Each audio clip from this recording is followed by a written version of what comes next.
everybody. Welcome to the Hallmarkies podcast. We are so excited today. We are doing a special bonus episode of the podcast.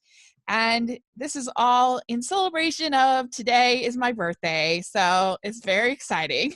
Happy birthday! Happy birthday. And what better to talk about on my birthday than one of my favorite movies of all time. Probably my favorite comedy next to Monty Python is the movie Clueless. And so it's my birthday, so I got to pick what we're going to talk about, and that's what we picked. And so I'm Rachel. I'm here. This is going to be so fun. And Amber's here. Hi, everybody. Happy birthday, Rachel. And our special guest, we promised that we would talk about this when I interviewed her for the Christmas season. Joie Botkin is here. Hey, Rachel. Happy birthday. Thank Of course, you. I have to take this to say, Rachel, when is your birthday? It's January 23rd. Well, my birthday is January 22nd. So as someone a little bit older than you, let me give you some advice. Perfect. Good. Happy birthday to you too. This is birthday. The best month of all is January. Yay. I mean, it's fine. My birthday's actually February, but I really wanted to make the joke work. So. Oh, I see. You know, Cher talking. Yeah. It's Okay. very good. Thank you. Good. Yeah, my sister, her birthday is on the February 6th. And so my parents would always try to do the combined birthday parties. True. Which is super lame. But yeah, sometimes it was fun. And my mom would do a friend's birthday party every other year. We got to have a friend's birthday party. And the other years it was just family. So I don't know. We look forward to those years. We had a Lauren Goes Wilder party once, which was one of my favorites. Yeah, that's cool. We all had our like prairie bonnets on, and we made like little loaves of bread. Oh my gosh, that's amazing. How old were you? You're like 30. Yeah, right. Yeah, it was like, I don't know, like 10, 8, something like that. Yeah. So anyway, it was an interesting. I was always so jealous of anyone who had a summer birthday because they could have pool parties, which, you know, I love to swim, so it's no fair. But anyway, so Clueless for me, it was a very influential movie in my life. I saw it came out when I was 14, which is like just starting to get into high school, and it was just, I remember I saw it and I went to school and I was like, everything makes more sense now because of Clueless. I was like, all the clicks and there were just so many things about it that were so funny to me and that still are funny to me. And it was just the movie of my high school years. And I think it's so quotable. And do you remember when you first saw Joie? Oh my gosh, yeah. Totally. It was my first year. I was 11. It was the first year I went to summer camp, and I had been like anticipating this movie so much that I bought the novelization of the book so I could take the book with me because I couldn't actually see the movie when it came out. And I read the book that was like basically just a terrible screenplay version of the movie. I read that book like 1,000 times. And then when I finally went to see the movie, I kind of had to sneak into it because my parents didn't really want me to see it. And they went to see something else. And I remember just feeling so scandalized by it. Yeah, like just so enraptured and scandalized. And I thought like this was what my life was going to turn out to be. Like somehow I was going to turn into Cher. Like 11-year-old me was just like, it's somehow going to work out this way. So that is so funny. It's a big sneak movie. Oh yeah. Yeah, that was like me in 90210. I had to sneak watch. I wasn't allowed. But somehow I got away with Clueless. But what about you, Amber? Is this one you watched a lot? I don't really remember my life pre-Clueless. I don't know. It came out when I was 7, but I just always remember this movie. Yeah. If I had to pick someone that I was like, this is my favorite one. Obviously, like Amber gave all of us other Ambers a bad name. It really increased the popularity of people calling me Ambular for a while. My gosh.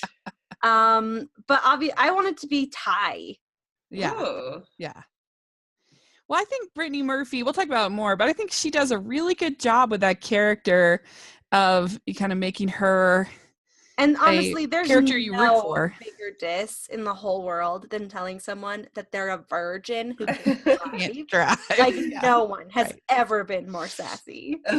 Yeah, for sure. So I think that's the exact moment where I was like, well, I'm Ty. I am that sassy. But how do you think, it's funny that you read the book for the novelization first, Joie, because obviously it's based on Emma. And so it's interesting that you would read the novelization of the book based on a novel. Yeah, totally. 100%.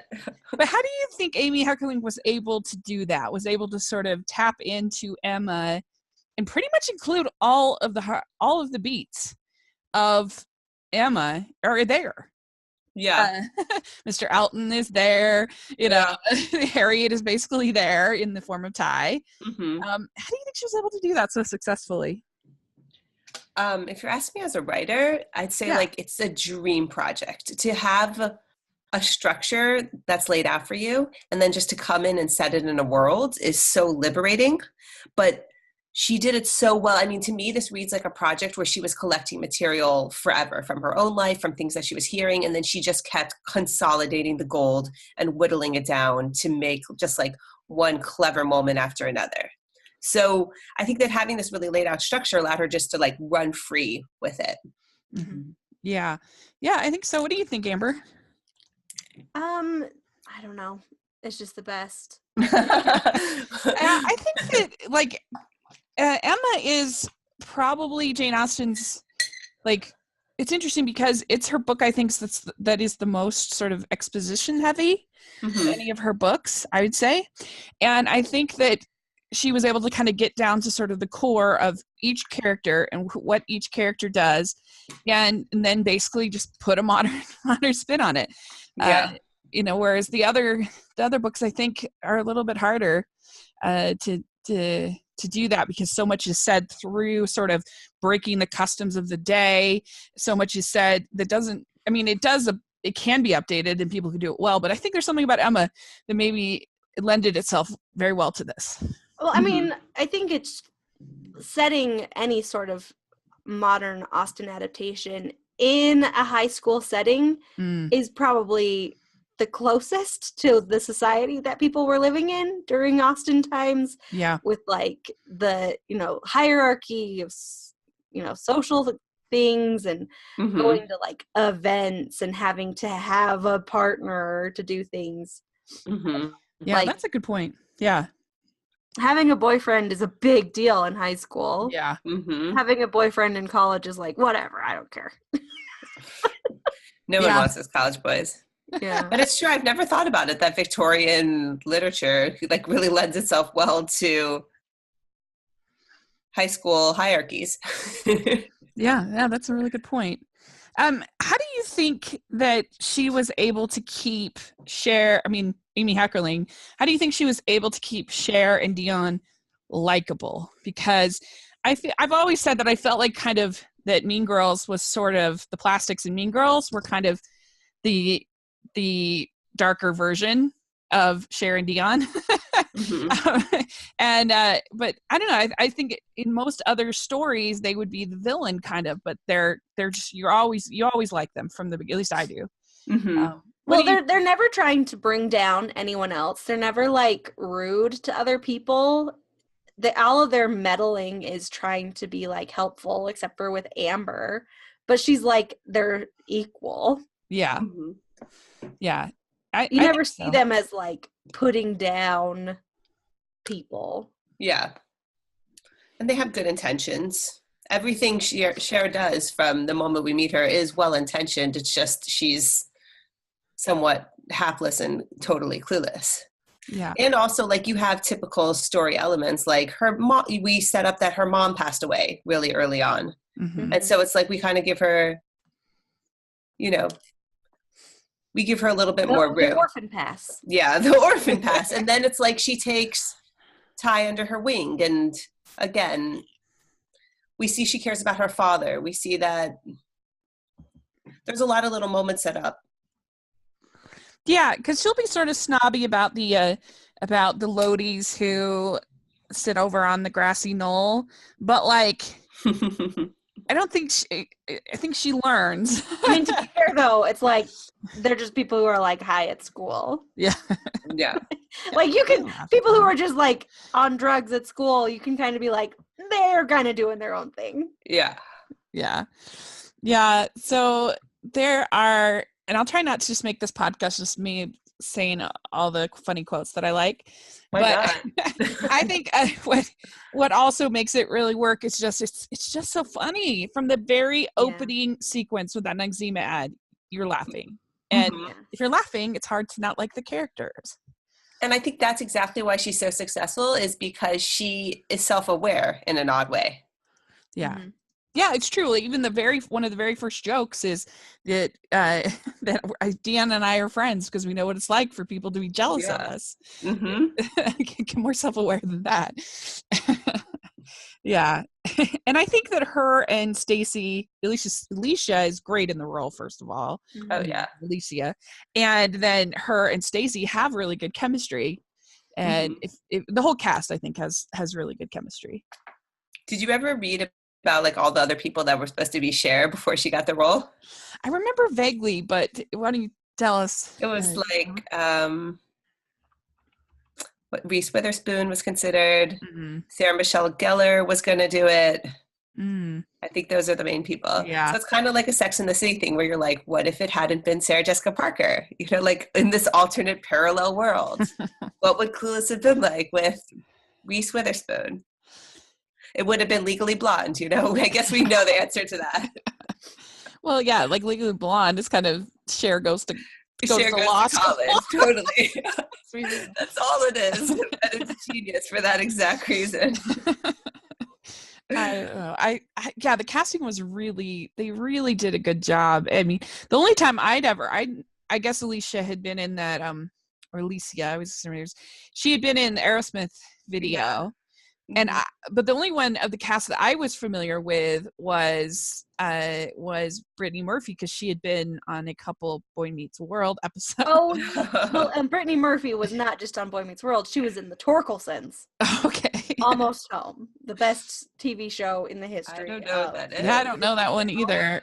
Oh my gosh, it was the spinoff of the Torkelsons. Wow.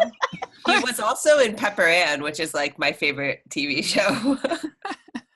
Yeah, she was in everything, evidently. Yeah. I'm looking for the Torkelsons, but yeah, I've never heard of that one. Was that on do you remember what that was on? Torkelsons? The Torkelsons? Yeah, it was Disney Channel. That was Disney Channel. Okay. Yeah. So I think when I was that age, I was more of a what do they call TGIF person. Oh yeah, me too. So Disney. But anyway, yeah, I think that they just do a good job of keeping all the characters likable and keeping it really, really funny. And I really like her whole disdain for high school boys from the very beginning, because it's they so accurate. Put on their backward caps over their greasy hair, and like we're expected to swoon. Yeah. I don't think so. I don't want to be a traitor to my generation. Because that was so true. Like the guys in that era of like mid 90s, like you were like, pull up your pants. Like, what is going on? Yeah. It was a problem. I remember some of my brother's friends, I was just like, how did they even stay up at a certain point? Yeah. What are you doing? I think it still might be a problem. I look around and I'm like, am I getting older? Are their pants getting lower? Yeah, that's right. I think more now, the pants are like still like normal height. They're not super low rider, but everything has that like dropped crotch that makes it look like they're all wearing diapers. Oh yeah. Maybe they are wearing diapers. It looks like it. So yeah, the fashion was very influential in the movie. Was there any what Cher outfit do you like the best? or did you ever envy as a when watching it? Oh my God. For me, it's the yellow plaid. Yeah. Yeah, the yellow plaid without song. I do just have to say, though, at the very beginning when she's using her computer program and she like picks an outfit and it's like mismatch, I don't get that. I'm on board with that outfit. Oh yeah. Oh yeah. Yeah, I mean, but that was like an app before we knew apps. I'm sure there's like an app like that where you can like there might not be, but we should have Cher's Closet as an app. I'm sure Mariah Carey or somebody has an app like that. Yeah. Yeah, it was very good. Yeah, like later on when she only takes Polaroids. She's just mirrors. Yeah. I do like the yellow plaid is very iconic. The yellow plaid's good. The red plaid where she's giving Mr. Hall her coffee. Mm-hmm. Oh yeah. She has the beret, I think, in that scene. The Leah, lest we forget. Yeah. The Calvin Klein. That dress is brought back. Yes, that's one of my favorite moments. We'll talk more about the dad ever, but I love that when she's like, I was totally going to put something over it. And then it's like completely sheer. Like underwear. And it's like completely sheer, like as if that's putting anything over it. It was hilarious to me. Oh, wait, you know what? My favorite Cher outfit is probably the one when she's taking pictures. Which one? She's just wearing like a button up and her sweater vest, but she looks super cute. Yeah, that's an underrated Cher outfit. Yeah, and I like it when Amber shows up in her same dress at the party. Oh, yeah. Was that you going through my laundry? Yeah. As if I would wear something from Judy's. Oh no, guys, we know too much. Yeah, it's sad that I thought I would end up being Cher, but now that I'm looking at pictures, I am dressed like Ty in the before. Yeah, I mean, I kind of think I'm closer to dressing like Murray. Yeah, I'm probably more like Josh. Oh my gosh, you know what? Kind of guy in flannels. Dion's red dress with the white collar and the white rollover sleeves. Yes. That one's pretty good. That one's great. Yeah. Very iconic scene of her in debate with her very first debate with the Haitians. The Haitians. So, like right now, for example, the Haitians need to come to America. But some people are all like, got all the strain on our resources. Well, it's like when I had this garden party for my father's birthday, right? I put RSVP because it was a sit-down dinner, but some people came that like did not RSVP. I was like totally bugging. I'd haul to the kitchen, redistribute the food, and squish in extra place settings. But by the end of the day, it was like the more the merrier. And so if the government could just get in the kitchen, rearrange some things, we could certainly party with Haiti. Woo! Congratulations!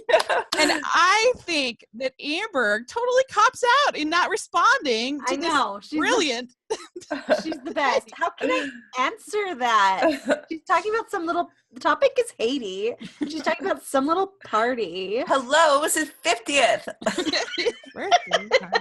I mean, let's all be real. If the government could just rearrange some stuff, we could party with the Haitians.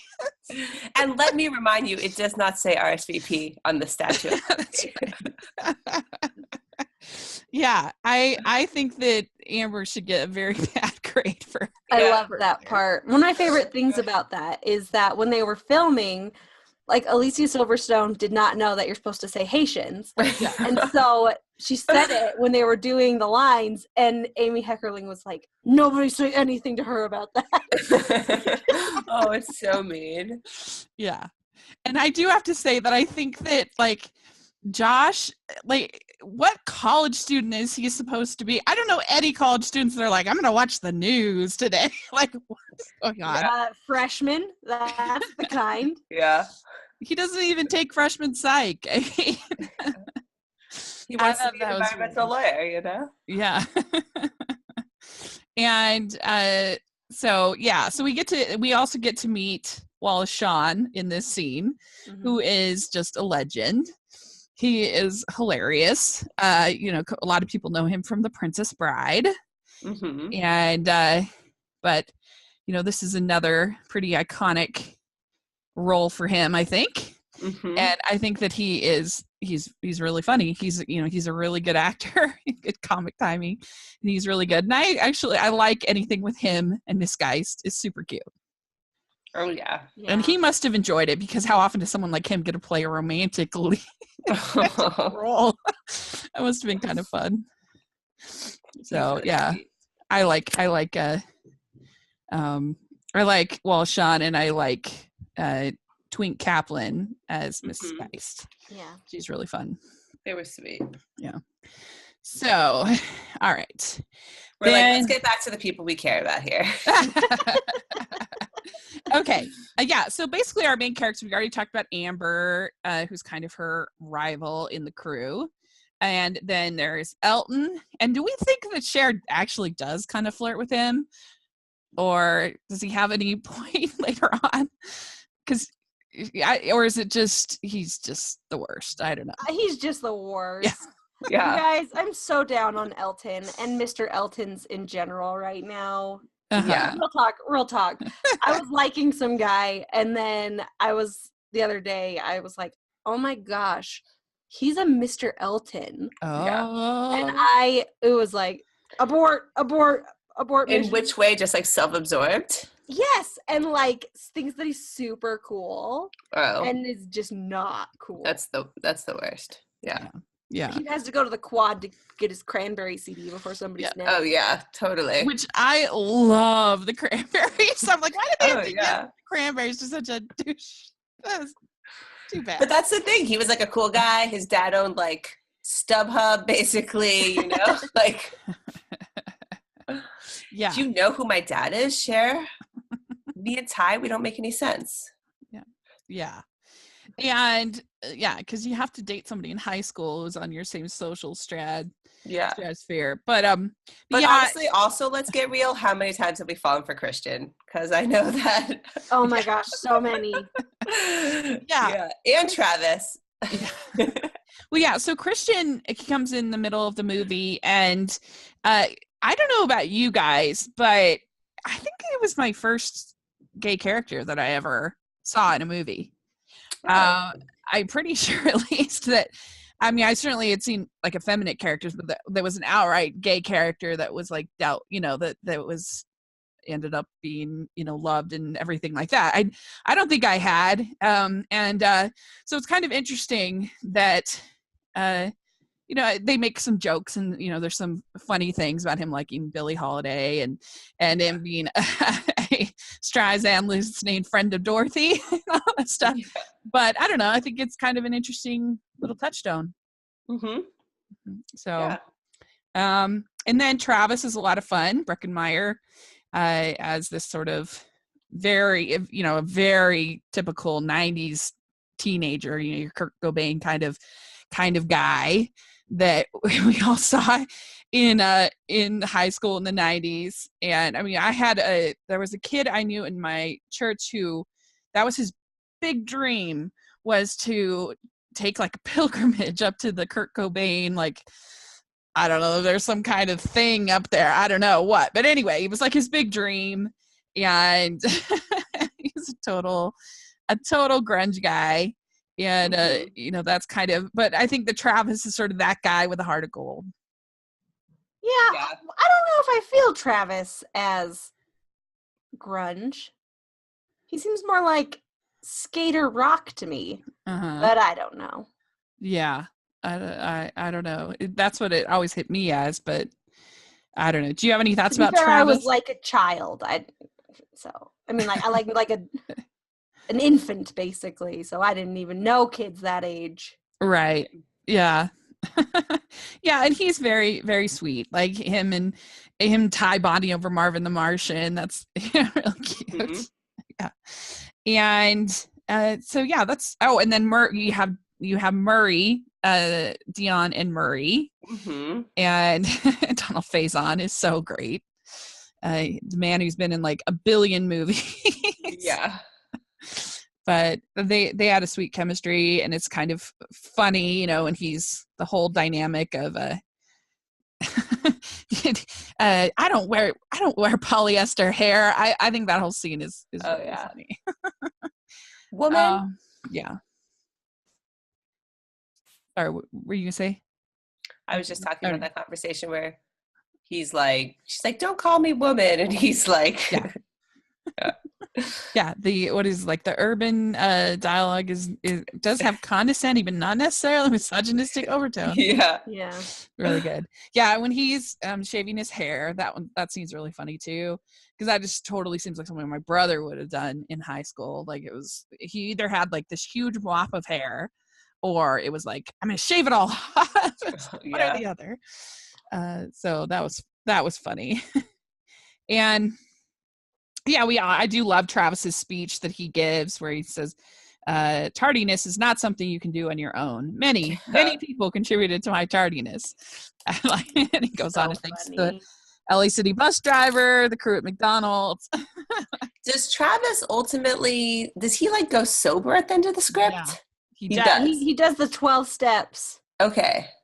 Yeah, because he gives his pipe away to the disco beach. Kitchenware?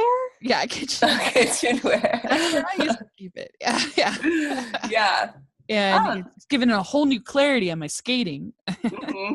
I mean, you gotta give credit for just still inviting. Guy doesn't give up. He invites Cher to his skating after being so mean. Yeah. But yeah, and you get a lot of early banter between Josh and Cher, and like her and him going driving. Mm-hmm. Hey, James Bond, in America, we drive on the right side of the road. Hello, you try driving in platforms. Yeah, that's right. Yes, I also love when she's talking about Jim. The whole Jim scene is hilarious, but oh yeah. And she says, I feel like such a heifer. I had 2 bowls of Special K, 3 pieces of turkey bacon, a handful of popcorn, 5 peanut butter M&Ms, and 3 forever setting up a nationwide eating disorder. It's like, I don't know, hilarious. Excuse me, I'm not allowed to participate in sports where balls fly at my nose. Goes your social life. That's probably the naughtiest joke in the whole thing. No, you know what? There was a joke I could never understand since I saw this when I was 11, and I finally read the script recently, and I was like, oh, that's what the joke means. It's when Ty says, she's like, I'm totally bugging. I could really use an herbal refreshment. And Cher's like, oh, well, we don't have any tea, but we've got Coke. Okay. You guys got Coke here? This is America. I never understood that joke, and I don't know why. Yeah. So now I get it. Yeah, Josh has been cocaine is what yes, yeah, that's it. Yeah. That's it. So Josh has been bugging Cher to be a better person, to not be so superficial. And so in walks Ty. And so Cher decides that she's going to use her popularity for a good cause. And I like when she first says that, and Tion's like, no, I don't want to do that. Yeah. But yeah, what do you think of Ty, and what do you think of her makeover? Do you like Cher's makeover? Yeah, I mean, them changing her hair dye is a good idea. Yeah, I'm not that big a fan of the midriff, but I guess that was the 90s. Oh yeah, it was the 90s. If you didn't have a midriff in the 90s, were you even alive? Yeah. Or in 2019 again. Yeah. Is it back? It came back. It came back. You can't buy a shirt that tucks into your pants anymore. It's really hard. Yeah. And I think that there's a lot of funny, they do a lot with sort of Brittany Murphy, with Ty's sort of naivety, but yet she in a way she's sort of, I guess, more street savvy than Deanna and Cher. Obviously she's not a virgin. She's had more experience in certain things than them, and but yeah, Cher has to explain to her what sporadically means, and that's kind of a funny scene. Yeah. Hope not sporadically. I've never had straight friends before. Yeah, that's right. Yeah, and she loves the Mentos ad and all that stuff. And how do we feel about Josh and Cher as their sort of dynamic? Because they do kind of start out of this sort of sibling dynamic, but you know, they're not that's like really something I thought about when I'm like writing Hallmark. I'm like, you can never have an ex-step sibling romance. It does not fly. Rachel believes I don't care that step siblings should just get married. That's like her plan. I think it's totally fine. I know many people who have ex-step siblings. I don't want to finish that sentence, actually. But I definitely think if I came into Hallmark and I was like, an ex-stepsister and brother fall in love, they would just laugh me out of the room. Yeah, they probably would. But here's the thing. So, like, if you just happen to meet somebody and your mom or dad just happens to meet their mom or dad, what are you supposed to do? Be like, sorry, we're not going to get married because you have no relation to you have no relationship. So, like, people meet in all kinds of weird ways. I don't think there's anything wrong with that at all. And it's, for me at least, I've had no problem with Josh and Cher because it's just how you meet sometimes. Weird ways. Yeah. But I don't know.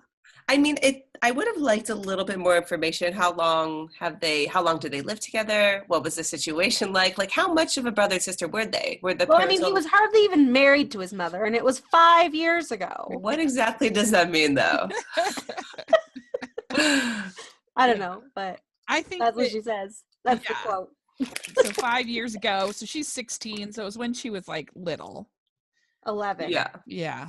So it was probably like a year or just a couple of years or something like that, and then they got divorced. But and you divorce wives, not children. That's right. And Paul Rudd is the man who never ages. Like, he looks exactly the same. Like, it's God, it's amazing. Crazy. Paul Rudd and Stacey Dash. True. Witchcraft. It's I read that Paul Rudd applied for. Did you guys read this little fact about Clueless that Paul Rudd auditioned for every male role, including Murray? That's hilarious. I would have loved actually to see Paul Rudd as Murray. Oh my gosh, yeah. Oh my god. Seth Green's character in Can't Hardly Wait. Oh yeah. Oh yeah. That's a comparison. I hadn't thought of that. Yeah. But he's just the best. He's so charming. And I don't know. I feel like he could be a real sort of stick in the mud, and he is kind of, but I don't know. I still like him from the minute. He's just so likable. I don't know if he's ever played like a serial killer or anything like that, but I'd have a hard time believing it. Paul Rudd would be the perfect serial killer because you just feel like you're so charming. Yeah, he's just so innately likable and so funny. Yeah, and so. I knew that I was going to like Ant-Man as soon as I knew that Paul Rudd was going to be. I was like, oh, I'm going to like it. And I did like it. So I think they have pretty good chemistry, Alicia and Paul. Yeah. In their roles, they do. And there's some nice scenes like when when there's the whole party scene and she gets held up by gunpoint. Holy cow. And then he comes and picks her up, and there's the whole Hamlet scene, which is really funny. Well, I remember Mel Gibson accurately, and Thelonious didn't say that. Yeah. So that's you know what I mean? Yeah, because she's not stupid. It's kind of like Elle Woods that way. She's not dumb. No, she's not dumb. She just doesn't care about things. Yeah. She's just the way she is. And then I care about the news. I'm a little confused. I thought they declared. Is that what you just said? Yeah. So good. So yeah, there's the whole party. But I love her and her dad are just my favorite. I think those are some of my favorite scenes. She comes in. Cher, what'd you do today? Well, I broke in my purple clocks. Yeah. So that's at the dinner. She's like, we're going to have a quiet dinner. And I think having a cell phone at that time was pretty special. I remember when I was 17, I went to went to Italy, and I remember just thinking it was the funniest thing that there were all these people in Italy that were riding bikes and talking on a cell phone. To me, that was hilarious, because I just thought, why would you be in such a hurry that you needed to talk on the cell phone, but you're riding a bike, which is so slow? Now you wouldn't even give it a second thought, but at the time that was just a hoot. And so I'm sure in 1995, that was even more exclusive, I guess, is that they all had phones and stuff. Oh yeah. But yeah, I love her dad. I love when your dad and Christian, I have a 45 and a shovel. Anything happens to my daughter, you won't be missed. Yeah. Hey man, you drink? No, I'm good. I think I'm offering you? Yeah, so good. Yeah, and I love when she. What do you guys think about her changing all of her grades? Do you think that that's possible? Oh, that's amazing. That's the best part. I mean, I don't know that it's possible. I mean, yeah, you can definitely change your grades. They're arbitrary and ridiculous and pointless.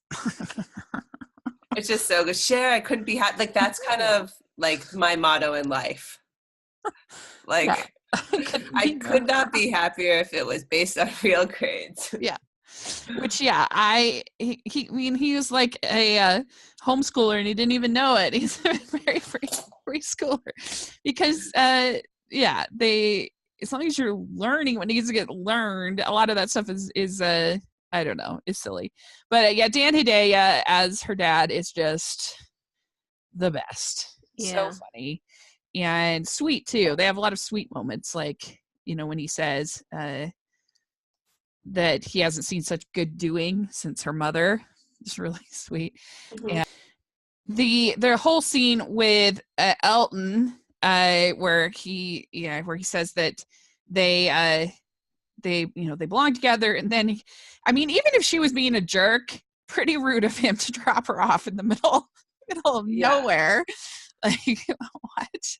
I mean, Elton's legitimately the worst. We all know this. Yes. Yeah. That clinched it. Then you have Christian, and he saves Ty from the mean boys at the mall who are gonna dump her across the So, but I love that Daddy says, "What's with you, kid? You think the death of Sammy Davis left a nobody in their rat pack for you?" That is really, really fun. So good. Yeah. And yeah, you just see some 90s stuff, like them watching Beavis and Butthead, watching Ren and Stimpy. Yeah. That's sort of fun. And then also the music is kind of fun. Very, very iconic of that time period. This is an excellent soundtrack. Yeah. You think it holds up still? You enjoy it? Oh, for sure. Definitely. Mm-hmm. Yeah. I mean, you've got like Kids in America, all the young dudes, fake plastic trees. Mm-hmm. Oh yeah. Like, come on. Yeah, and they even have Mighty Mighty Boss Tones that are playing at the party. Rolling with the homies. Yeah. I think it's a lot of fun. And to Christian and Cher's big date, or at least she thinks it's a date. He has no idea. And her main plan for a great date is taking Polaroids, having getting her makeup very white, and having a lighting concept and something baking. Yeah. What do you think of this plan, Joie? On it. That's exactly what I do. Yeah. 100%. Is that how you were able to? That is how I was able to snag every love interest thus far, and maybe why I'm still single. Questionable. Okay. Yeah, I love how she doesn't even like slice the cookies. She just plops totally them on there, like the best. It's the best. I mean, it's just so good. Yeah. Amber, have you ever lost a date because of bad lighting? Girl, you know I haven't. I never stumble into bad lighting. One of my favorite things, though, about this is because they watch Some Like It Hot and Sporadicus. Yes, it's so good. So good. It's hilarious. Yeah. And yeah, so it's really funny. I am Sporadicus. Right. And then the next scene we get is when they're talking about it in the Jeep. And that's when Murray says he's a Streisand thinking Oscar Wilde reading, friend of Dorothy. And so then Dion accidentally gets on the freeway. And this scene will always make me laugh. And I actually even had this same experience happen to me. When I had my permit, my dad decided it would be a good idea for us to get on the belt loop, which is like 7 lanes wide. It's huge in DC. And I was just like panicking. And I'm like, freaking out. My dad's like, hold on to the steering wheel. And I was just very upset. And so now whenever I see it, I laugh even harder. But I think that scene is just gold. You got the angry old lady, you got the big truck, because when you're a teenager, at least for me, that was terrifying to go on the freeway. Oh yeah. And I love Donald Faison in that scene. He's just like, I'm gonna die. So funny. Donald Faison is so funny. Yeah. He's the best. And so I don't know, that's one of my favorite comedic scenes in any movie ever. I absolutely love it. And then her virginity became, what's the line after that? Technical to non-existent. Yeah. Yeah. So did you guys learn how to drive easy, or was it a struggle? Oh my gosh.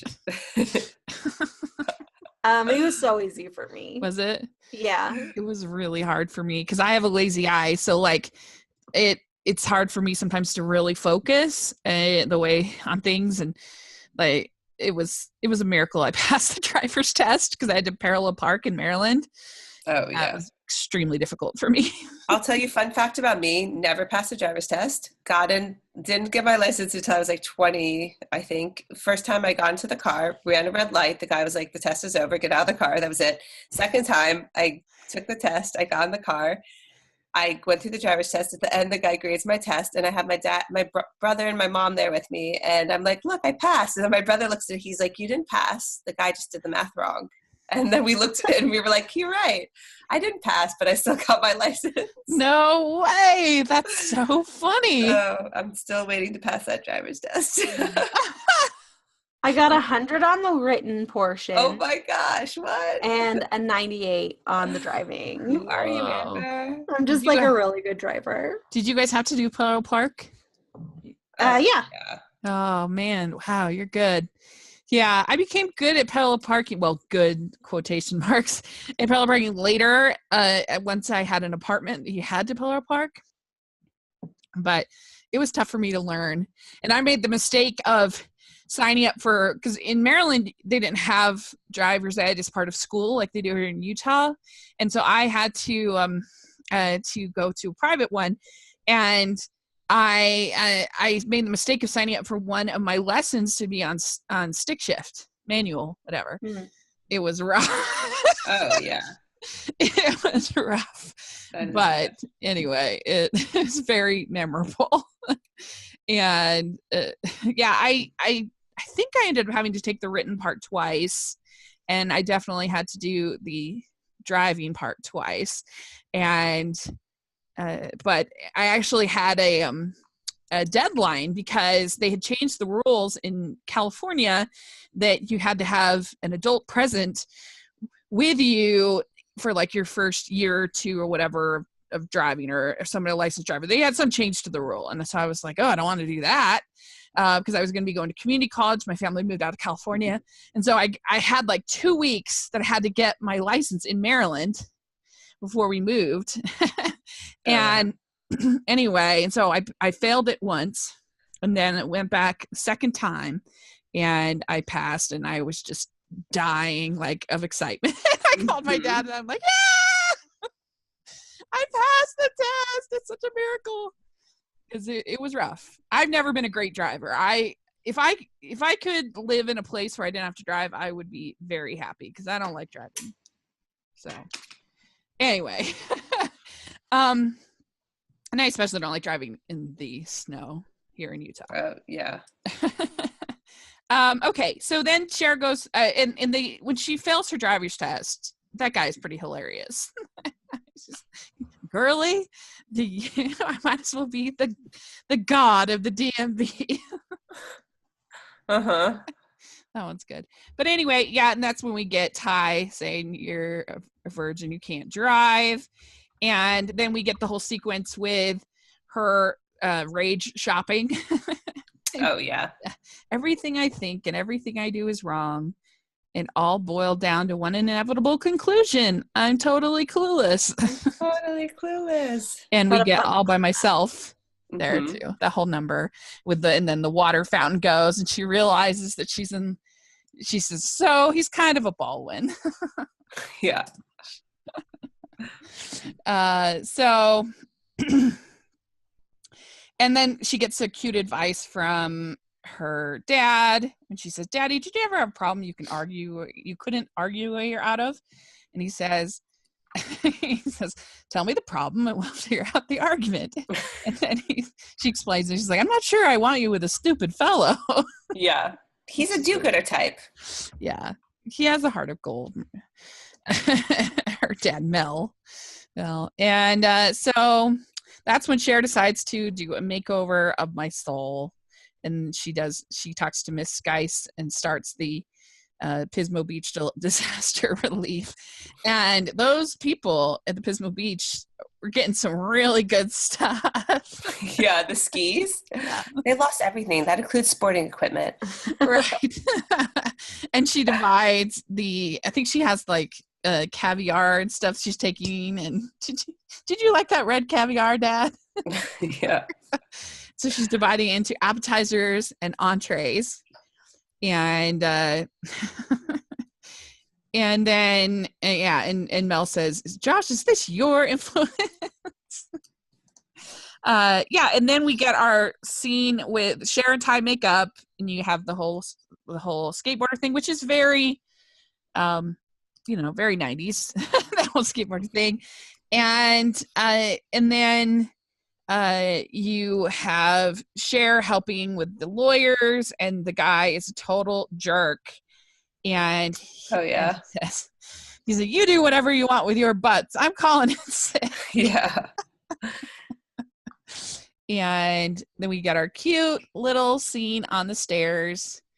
And that's one thing that always bothered me about the movie, that it did not have a bigger, I know we end on the wedding, but like structurally we have a double ending, and in Hallmark land they would be like, never, you're never allowed to have the double ending. And I felt that even as a child. I was like, I know the joke is like, hello, we're not getting married, this isn't Alabama or wherever it is. Yeah. But California, they should have had their big ending against the backdrop of the wedding. Oh, interesting. So have the little conversation on the stairs kind of somehow incorporated into the wedding. Yeah. Or have like, I don't know, a bigger rising climax there. It always bothers me when I watch it. I always feel like there's a little letdown there. Interesting. What do you think, Amber? Yeah, I think it's not that great of a meet love moment of the final thing. I don't know. It is a little bit of a letdown. Yeah. Interesting. I never thought about it before. Because she says, he says, he's the only one, Mel's the only one that cares about me. And she says, that's not true. And he says, are you saying you care about me? And then they have their kiss, and it's really cute. But yeah, I guess I can see your point. It's kind of an epilogue a little bit. Kind of. Yeah. And also in a way we've dropped that line by now. I mean, I'm getting too nitty gritty here and there's no reason to do this, but like we actually haven't tracked the Geist Hall line for a while. And so it seemed like you're right. A moment that revolved around Cher. Like how did she really change to create something at the end that shows her arc? And I guess in a way it does. They get married, but she kind of set it in motion and then she stepped away. So anyways, just like maybe they could have done it the classic high school movie to end at prom. Would that have been more effective? No. Yeah, because almost their all brother these and movies sister, end it's with the weird. big prom. Yeah, I guess the brother-sister prom might be pushing it a little bit. Again, Rachel's like, no, it's fine. It's fine. She doesn't have a problem with it. She even says at a certain point in the movie, she's like, Josh, I am not you. You are not my brother. Yeah. They make that very clear. Yeah. It's interesting because he could have just, in a way, been a neighbor. Yeah. You know, like a neighbor she grew up with that was kind of like a brother. Yeah. Who like starts working for her father, comes over because his family's away or something. Anyways, we can't go back in time, and definitely it's perfect. So why would we criticize? But yeah, it never bothered me. I don't know. I guess I'm just weird. I'm very open-minded when it comes to relationships, evidently. No, that's great. That's great. You want to see the next one where Josh and Cher's kids fall in love with each other. No, because then they'd be related. Exactly. There's a joke. There's a joke. Yeah. Anyways. But yeah, that is, then the end we see that, it's California, not Kentucky. Kentucky. Which, just for the record, California actually has no minimum age for marriage. Like, you could get married in California no matter how old you are, as long as you're adult. Yeah, as long as your parents and the court approve it. And in Kentucky, you have to be 17. Oh, that's Is that so real? funny. That's so funny. Yeah. So, like, in your face, Heckerling. Yeah, Heckerling, you know nothing about nothing. That's like, really funny. she could actually get legally married. Maybe she's mean it's California, not Kentucky, because they're related. Yes, Not exactly. really. Yes. Yeah, that's Wait, funny. but then they can't mean that because then she's saying they have no future. I know. I don't even think Josh isn't even in all of the Clueless TV series, okay? They don't end up together. Oh, yeah. There was Did they explain that in the TV series at all? Like where Josh goes, or? I don't remember. I think it goes on to Judd Apatow movies, right? But not later on. Yeah, I mean, Paul Rudd, obviously he's gone on to be Ant-Man and be in a ton of Judd Apatow movies, like This Is 40 and movies like that. They recast some people for the TV series. Uh-huh. Yeah. But, I mean, the TV series is canon. Is it? Is it? Should we watch it? Should we do another podcast after we watch the TV show? Well, if you can find the full series, I would. How long did it air? Do you remember? It was for 3 seasons. Oh my gosh. Wow. Well, and there's also a new Broadway musical that is just in off-Broadway tests right now. So I wasn't able to find there's no cast recordings or anything like that, but it's hopefully will be a big hit. It's got Dove Cameron from Disney Channel fame as Cher. And I actually think she'll be fine. It just depends on if the songs are good. Stop being mean about Dove Cameron, Joie. I'm not. I just thought it was like going to be Katy Perry or something. Oh, yeah. She's probably too old. Isn't Katy Perry?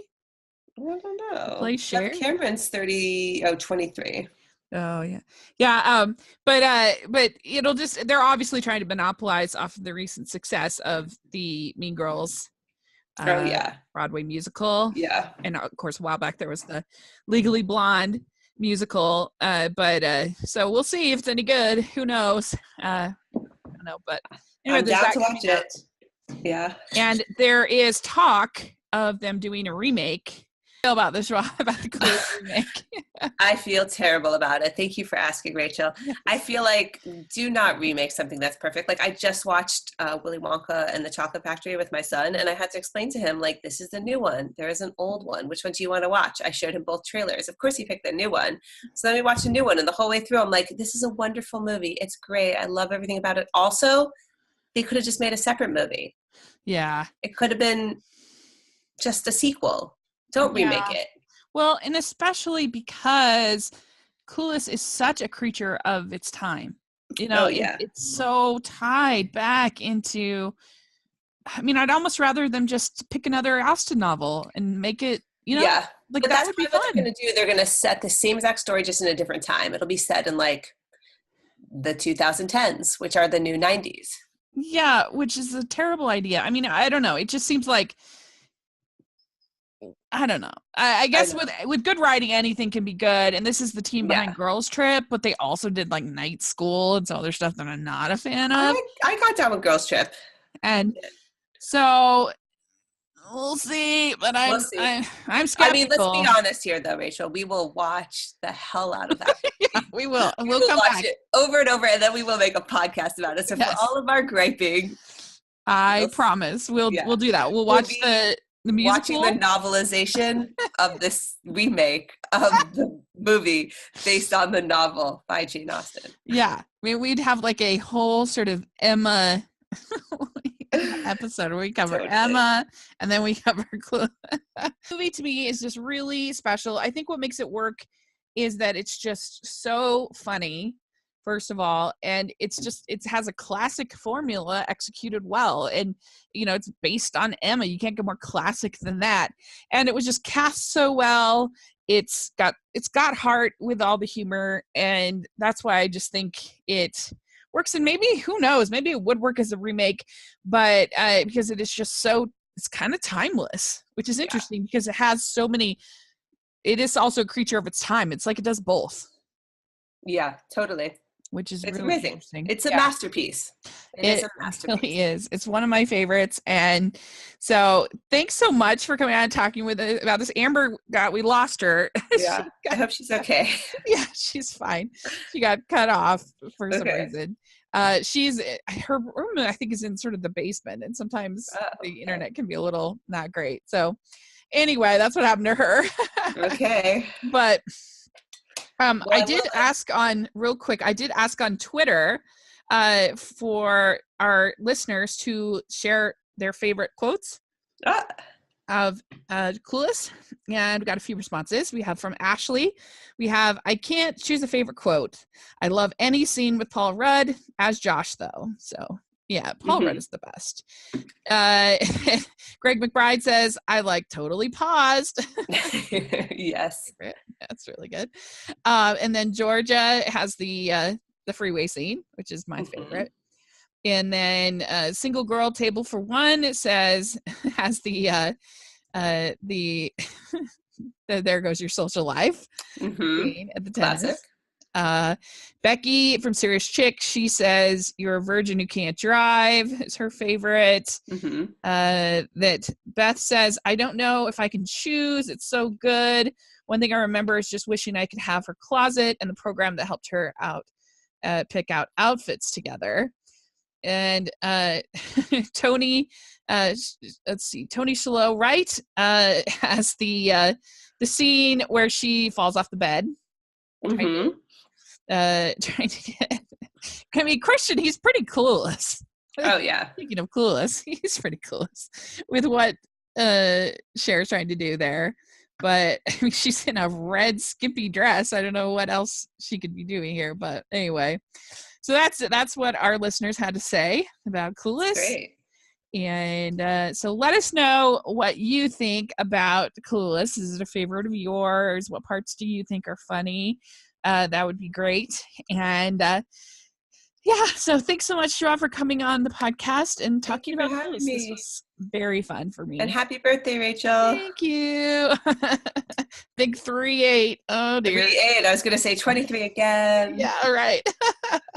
So there we go. That's so much fun. So thanks again. And you can, where can people follow you, Joie, online? I am not the best. You can friend me on Facebook because I live in the olden days, I guess. Instagram is where I've put like all my smarmy comments about my life and parenting. That's Joie Botkin. Twitter, I'm also Joie Botkin, but don't really post much. And just ended up liking everything because I don't know how Twitter works. So yeah, that's about it. So do you have anything coming up you want to talk about, or? Yeah, I have a March movie that's coming up that has Nick Bateman and Ariel Kebbel in it. Really? Oh yeah, it's super exciting. I'm actually going to go on set for that one. First movie I'll ever be on set for. The script, I really love how it turned out. So, and we have a great director, a great team. super excited about that. I think audiences are really going to enjoy this one. And then fingers crossed, I have my Hawaii one going into production. And we are trying to get some very exciting cast on that one too. We're reaching out. If they need any support for that one, I'm available. Everybody, don't worry. The only reason this movie is getting made is because everybody wants to go to Hawaii. So. And also, I still have to write the script. So when we hang up this call, I'm going to go do that. Well, Eric, that's so exciting about Eric Hubble. She hasn't done a Hallmark movie in a while, so yay. Yeah. That's really cool. I'm pretty sure it's her. So, well, that's okay. No, it is, I think. And I've just been on Nick Bateman's, I think that's his name, Instagram page every single day, just being like, why can't he be more shirtless in our Vancouver movie shot in the middle of winter? Why is this not on brand, Hallmark? Even in the Hawaii one, I was like, can he be shirtless? Can we get a really super hot actor? See, you're fighting the good fight. That's what I like to hear. Trying hard, guys. I'm all for equal objectification across the board. So very good. I love it. Right. Well, that's awesome. And yeah, so you can follow me at Rachel's Reviews, all over social media, and you can follow Amber at Amber Brainwaves, and make sure you're following the podcast at Hallmarkies Pod, all over social media. And if you can leave your reviews on iTunes, we really appreciate it. And if you give us a thumbs up for watching on YouTube, that's great too. So thanks so much, and we'll definitely have to connect again soon over something else that's fun. Yeah. All right. We'll talk to you later. Bye. Bye, guys.